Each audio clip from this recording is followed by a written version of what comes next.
Meus irmãos, eu quero convidá-los para lermos no Novo Testamento, Tiago, Epístola de Tiago, capítulo 2. Epístola de Tiago, capítulo 2.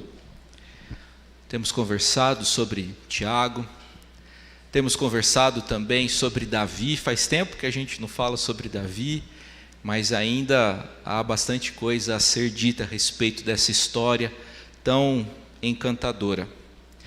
Admito que era para conversar com vocês sobre Tiago hoje de manhã, e aquela reflexão sobre o Salmo 119, eu iria compartilhar com vocês hoje à noite, mas durante o culto achei adequado inverter isso. É por isso que as liturgias, se vocês forem muito rigorosos, vocês observarão que as liturgias têm mais relação com o sermão do culto do outro período, só justificando aí.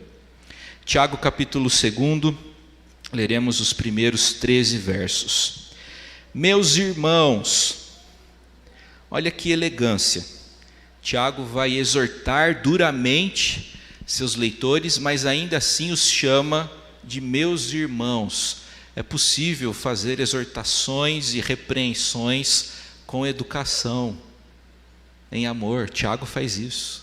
Meus irmãos, não tenhais a fé em nosso Senhor Jesus Cristo, Ele que é o Senhor da glória, em acepção de pessoas.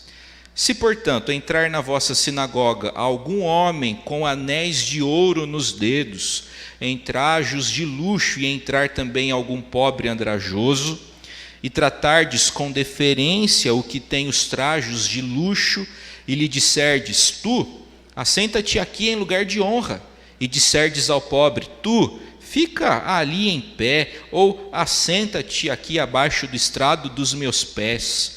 Não fizestes distinção entre vós mesmos, e não vos tornastes juízos tomados de perversos pensamentos? Ouvi, meus amados irmãos, não escolheu Deus os que para o mundo são pobres, para serem ricos em fé e herdeiros do reino que Ele prometeu aos que o amam? Entretanto, vós outros menosprezastes o pobre. Não são os ricos que vos oprimem, e não são eles que vos arrastam para tribunais? Não são eles os que blasfemam o bom nome que sobre vós foi invocado? Se vós, contudo, observais a lei régia segundo a Escritura, amarás o teu próximo como a ti mesmo, fazeis bem.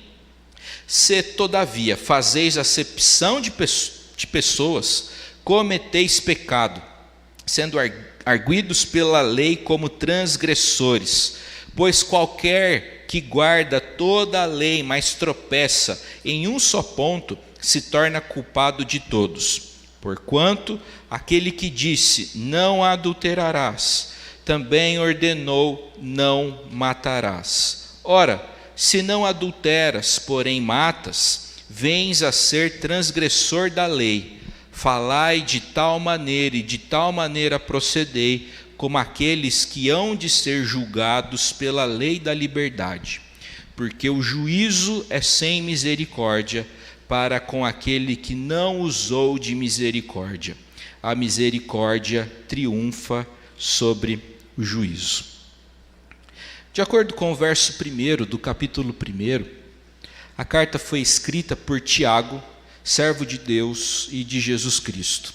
E ela foi destinada, ela foi endereçada às 12 tribos que se encontram na dispersão. O cabeçalho dessa epístola é muito genérico, o que aponta para o fato de que esse escrito foi dirigido para toda a igreja de Jesus Cristo, de todas as épocas e lugares. No capítulo 1, Tiago tratou muito acerca de como o crente deve passar pelas provações, pedindo por sabedoria, entregando-se completamente ao Senhor. Agora, no capítulo 2, Tiago muda um pouco de assunto, e ele começa a tratar de um assunto que será muito explorado no decorrer da epístola.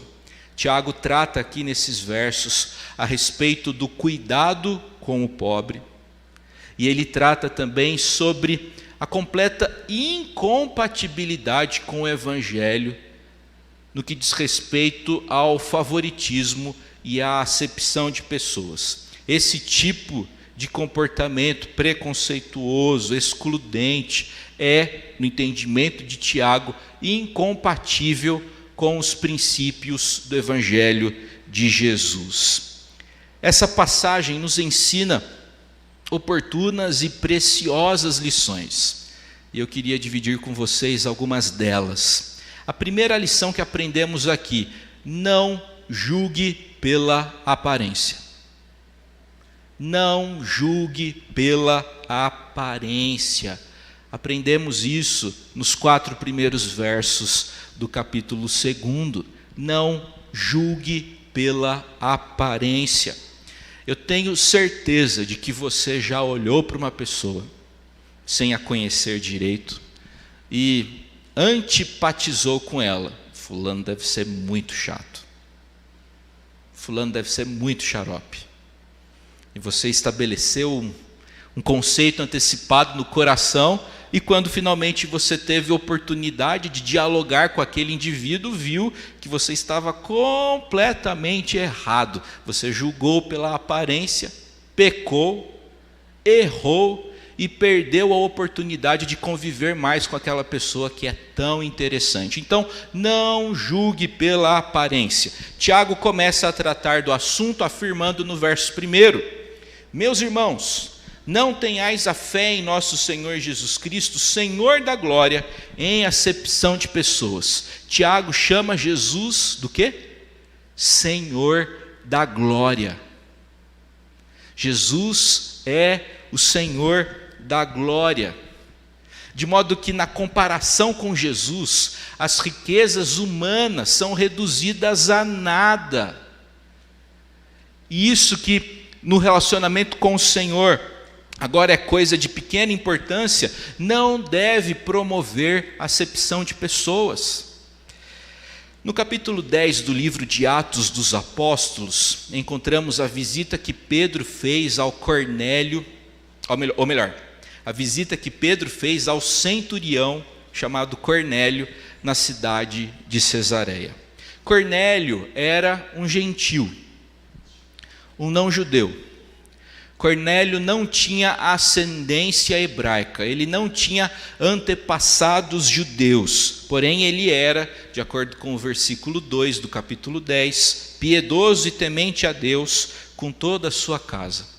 E durante aquela conversa de Pedro com Cornélio, o apóstolo declarou no verso 34, reconheço por verdade que Deus, o Senhor da glória, Ele não faz acepção de pessoas. O gentio não é menos que o judeu, e o judeu não é mais do que o gentio. Deus não faz acepção de pessoas. O livro de Atos dos Apóstolos mostra o progresso do Evangelho e como o Senhor vai derramando o seu Espírito e incluindo pessoas ao seu povo. Nós encontramos no capítulo 2 o derramamento do Espírito sobre os judeus, no capítulo 8 o derramamento do Espírito sobre os samaritanos, e no capítulo 10 o derramamento do Espírito sobre os gentios. O Senhor inclui, não exclui. Essa ideia de que Deus não faz acepção de pessoas ocorre também em Romanos capítulo 2, no verso 11. Porque para com Deus não há acepção de pessoas. O contexto de Romanos capítulo 2 é a igualdade entre judeus e gentios diante da lei do eterno Deus. Ora, se Deus, o Senhor da glória, não faz acepção de pessoas, quem somos nós para fazer? Se o Senhor, que é o Senhor da glória, não faz acepção de pessoas, esse aqui sim, esse aqui não. Se Ele não faz acepção de pessoas, por que nós fazemos? Esse comportamento é completamente incompatível com a fé em Jesus. Não podemos tratar com deferência o indivíduo porque é rico e outro mal porque ele não tem recursos. Isso é incompatível com o Evangelho de Jesus. A glória humana, gente, não pode nos encantar. A glória das riquezas não pode nos fascinar, pelo contrário. Devemos ficar encantados com a glória do Senhor, com a glória do eterno Deus.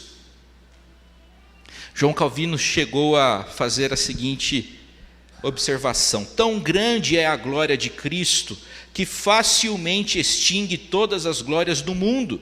Conclui-se que Cristo é pouco valorizado por nós quando a admiração pela glória mundana nos domina. Tiago, prático e simples como era, quer ensinar por meio de um exemplo e convida seus leitores a imaginarem uma situação.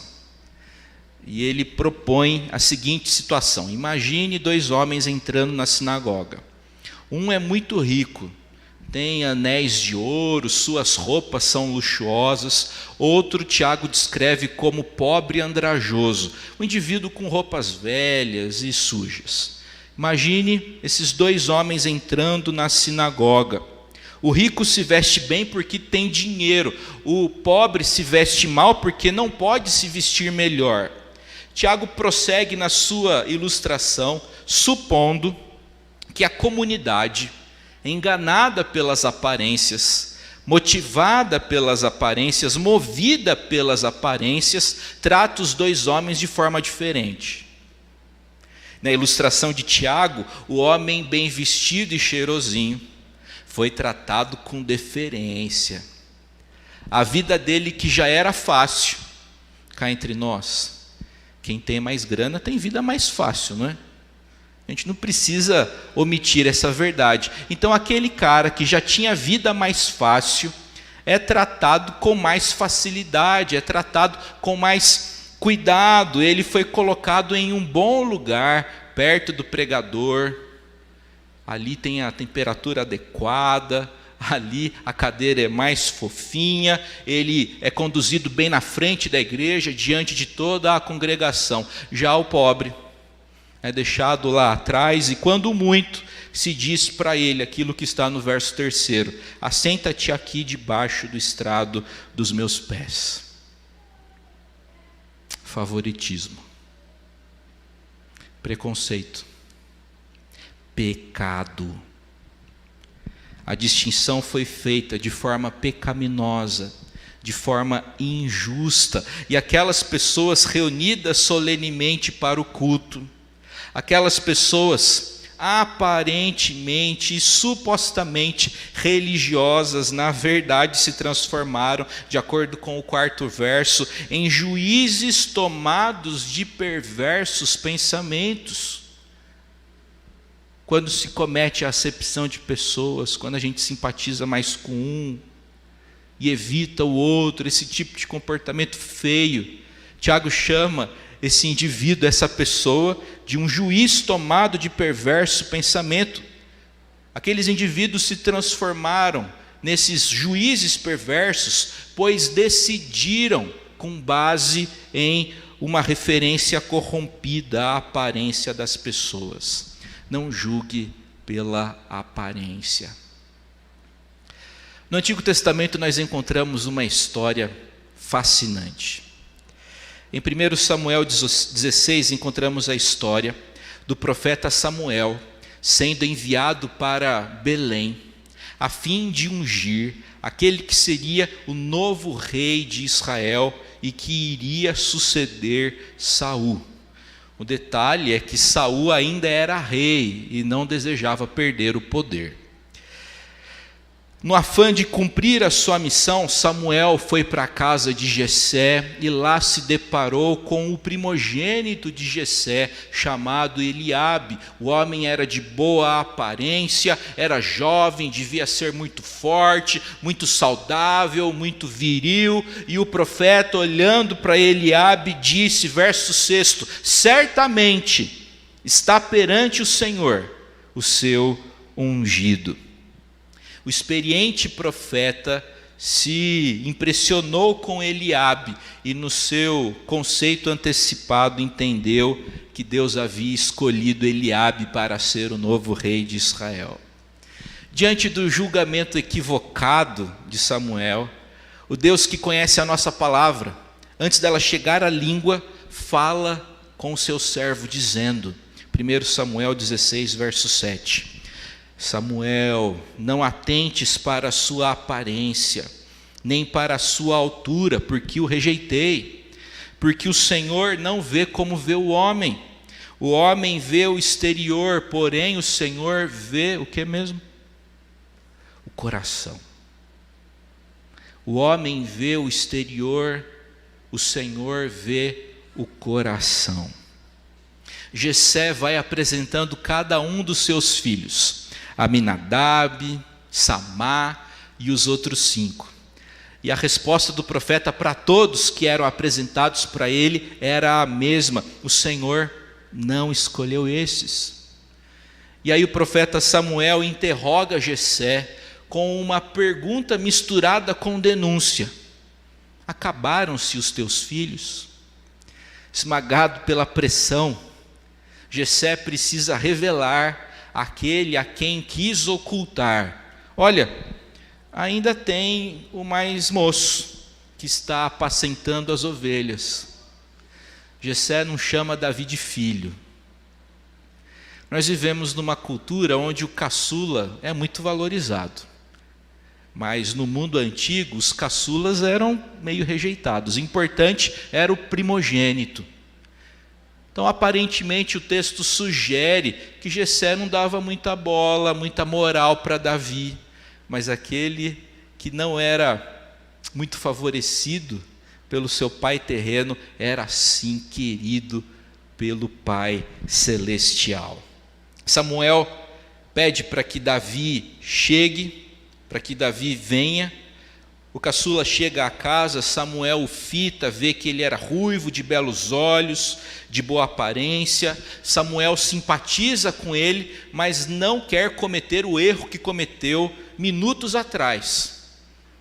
Eu já errei antes com Eliabe, eu vou esperar o Senhor confirmar no meu coração. E foi o que aconteceu. 1 Samuel 16, 12, levanta-te e unge-o, pois este é ele. Obediente e crente, Samuel tratou de obedecer o Senhor, tomando o chifre, contendo o azeite e ungindo o jovem Davi como novo rei de Israel. O Senhor vê o coração, o homem vê o exterior. Não julgue pela aparência. E existem outros adágios populares que são completamente corretos. Quem vê cara não vê coração. E você deve ter se lembrado de outros. Não julgue pela aparência. Por que você não deve julgar pela aparência? Porque a discriminação, o favoritismo é algo errado. Por que o favoritismo é tão perigoso para a comunidade cristã?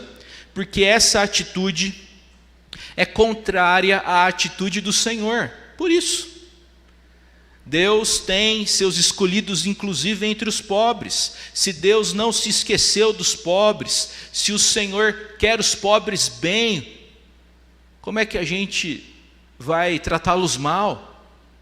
Verso 5, Deus escolheu os que para o mundo são pobres, para serem ricos em fé e herdeiros do reino. Tiago ensina que os pobres são ricos na fé, herdeiros do reino que Deus prometeu aos que o amam. Na Bíblia, a ação de Deus sempre está voltada para aqueles que a Ele recorrem, após perderem completamente qualquer apoio humano. Deus se interessa por essas pessoas que têm plena consciência e percepção de que são completamente carentes. Muitas vezes Deus tem entre os pobres os seus eleitos, justamente para abater a soberba humana que valoriza aquilo que Deus reputa em nada. A sociedade no mundo antigo, prezados irmãos, possuía uma rígida estratificação. As diferenças sociais e econômicas eram muito bem percebidas, eram muito bem definidas, eram muito bem delineadas. As pessoas tinham a tendência de se identificarem e identificarem outros a partir de sua localização social. E esperava-se sempre um comportamento conveniente à sua classe social. Esperava-se que o pobre agisse como pobre e o rico como rico. A extravagância do rico, todas essas coisas eram naturais e suportadas. Só que o Evangelho não consegue conviver com esse tipo de coisa, porque o Senhor não faz acepção de pessoas. Tiago avança em sua acusação de incompatibilidade ao registrar que muitas vezes os ricos bem tratados são os causadores de grandes males. Tiago diz com clareza, sem receio, sem reservas: olha, aqueles que muitas vezes são favorecidos, que já têm a vida boa, eles são causadores de males. Versos 6 e 7. Vós outros menosprezastes o pobre, não são os ricos que vos oprimem, e não são eles que vos arrastam para tribunais? Não são eles os que blasfemam o bom nome que sobre vós foi invocado? A pergunta que surge é a seguinte: quem são esses ricos? Gente de dentro da igreja? Gente de fora da igreja? Afinal de contas, quem são esses ricos? Na verdade, esse tipo de questionamento é desnecessário, tendo em vista o gênero literário. Tiago é uma parênese, é uma palavra pastoral, uma palavra de alerta, uma palavra de aconselhamento, e é natural desse gênero de texto, a parênese, ora se dirigir a um grupo, ora a outro, no afã de alcançar o maior número possível de pessoas. A preocupação de Tiago não é essa, quem são os ricos? Não.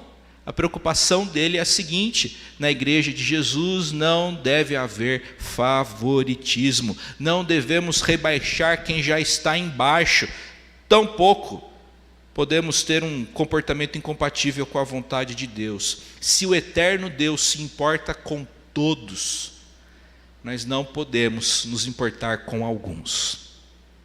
Se o eterno Deus se importa com todos, não podemos nos importar apenas com alguns. A terceira e última lição que aprendemos com essa passagem é a respeito da lei mais importante. Nos versos 8 a 13, Tiago enquadra pessoas que cometem discriminação e que são parciais, como gente que transgrediu a lei do eterno Deus. O autor busca o critério último para condenar o favoritismo, que despreza o pobre em favor do rico. Essa atitude viola a lei régia da Escritura, que é amar a Deus e ao próximo como a si mesmo.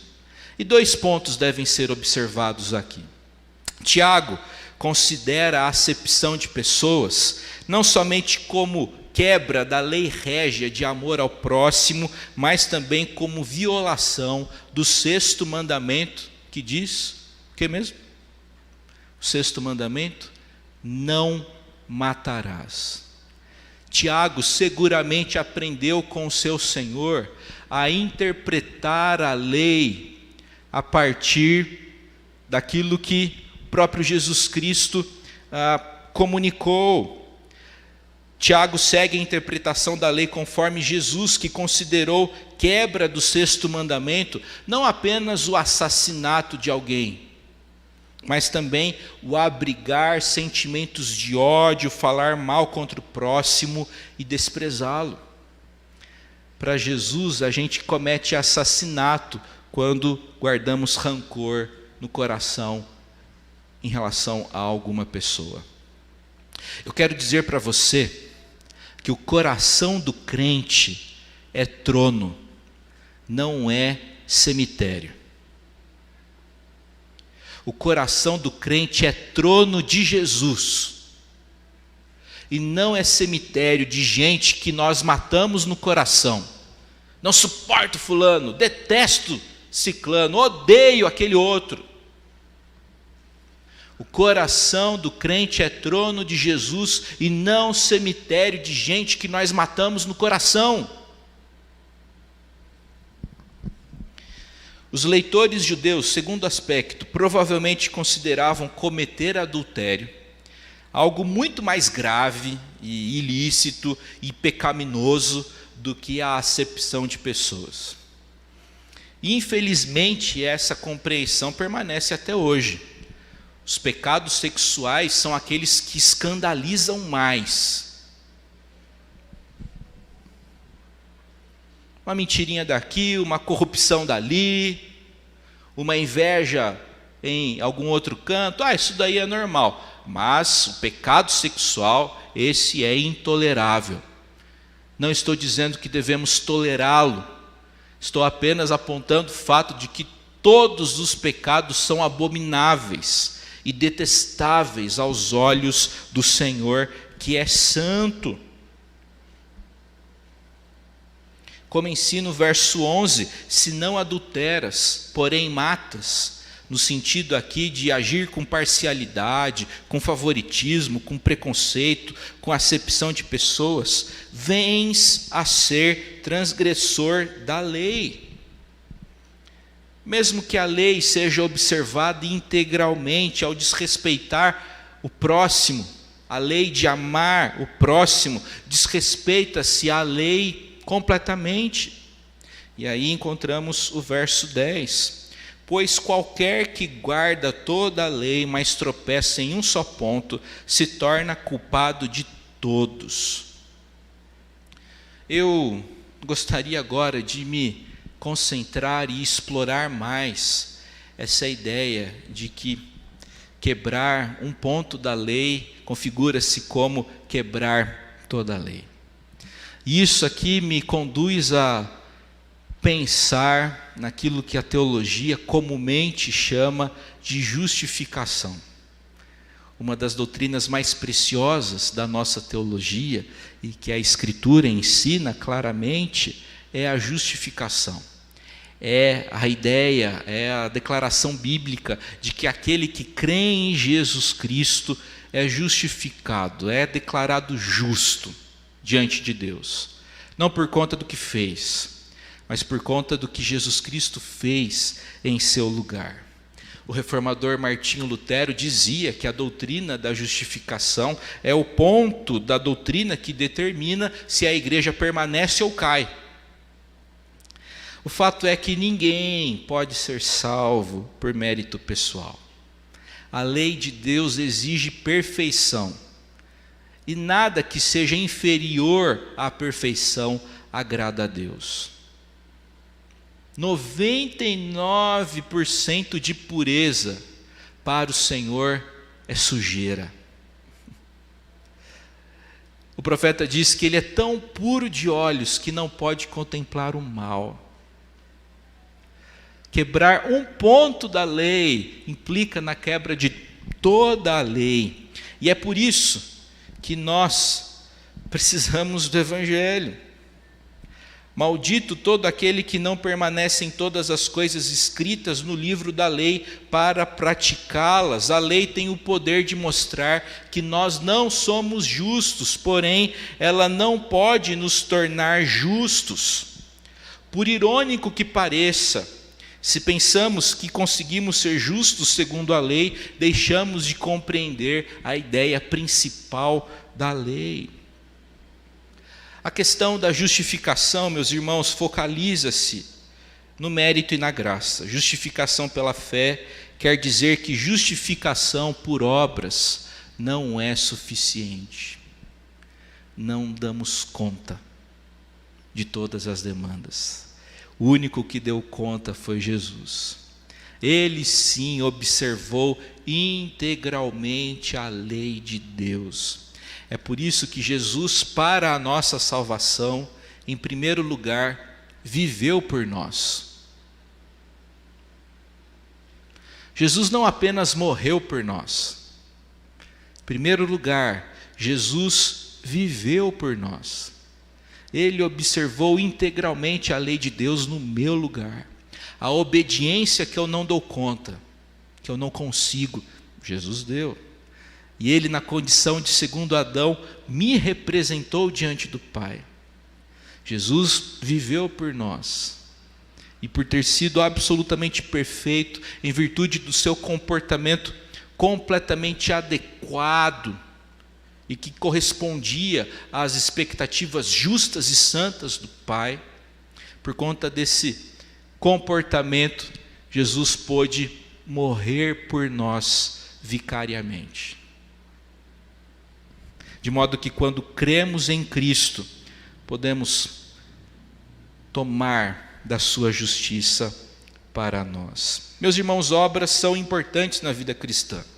A próxima passagem, o texto imediatamente posterior, os próximos versos do capítulo 2, vão falar sobre isso. As obras são sim importantíssimas na vida cristã, mas não somos justificados por obras, somos justificados pela fé.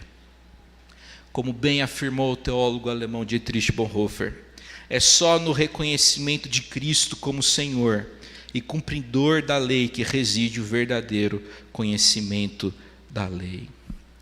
Eu quero concluir essa nossa reflexão apontando algumas coisas. A discriminação é incompatível com o Evangelho de Jesus. A discriminação consiste em julgar as pessoas pela aparência, e quem julga pela aparência torna-se juiz perverso, corrompido. A discriminação inverte a maneira como Deus vê as pessoas. A acepção de pessoas é quebra do 6º mandamento. A acepção de pessoas significa não usar de misericórdia para com os pobres. E, finalmente, julgar pela aparência é mostrar que você é cristão apenas de aparência. Quem avalia todos pela fachada mostra que é crente apenas de fachada. Então, que o bom Deus tenha misericórdia de nós e que a gente se importe com todo tipo de gente. Todo tipo de gente. Que o Senhor nos fortaleça e nos abençoe em nome de Jesus. Amém.